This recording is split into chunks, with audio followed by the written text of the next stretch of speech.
যতটুকু সময় আমরা পাচ্ছি তো সেভাবে করার চেষ্টা করতেছি। আর যে ৩টি টিমের সাথে খেলা আমাদের, তার মধ্যে থেকে কোরিয়ার কথা তো কোচ বললই। বাকি ২টা টিমের সাথে কোচ আমাদেরকে যেভাবে খেলতে বলবে সেভাবেই খেলার চেষ্টা করব।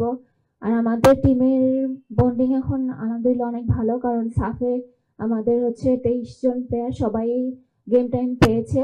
তো সবার মধ্যে একটা আত্মবিশ্বাস আছে যে আমরা এফসি তে গিয়ে ভালো কিছু করব। সবাই আমাদের জন্য দোয়া করবেন। গুলো আমাদের জন্য খুবই কাজে আসবে, কারণ আমরা তো নর্থ কোরিয়ার সাথে খেলতে যাব অস্ট্রেলিয়াতে। তো তার আগে আমরা হচ্ছে কয়েকজন যদি হচ্ছে সাউথ কোরিয়ার সাথে আন্ডার 20 খেলে এই টিমের বেশিরভাগই হয়তো ওই টিমে থাকতে পারে। তো আমাদের জন্য খুবই ভালো হবে, আমাদের জন্য নতুন অভিজ্ঞতা আসবে ওখান থেকে। অবশ্যই আমরা আমাদের লক্ষ্য নিয়ে যাব যে আমরা যেন কোয়ালিফাই করতে পারি। তো আমাদের সর্বোচ্চ চেষ্টা করব যাতে আমরা কোয়ালিফাই করতে পারি।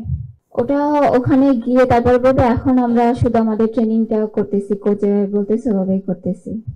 ওই টিমটাও ভালো, এই টিমটাও আলহামদুলিল্লাহ ভালো। তো আমরা চেষ্টা করবো যাতে আমরা হচ্ছে কোয়ালিফাই করতে পারি।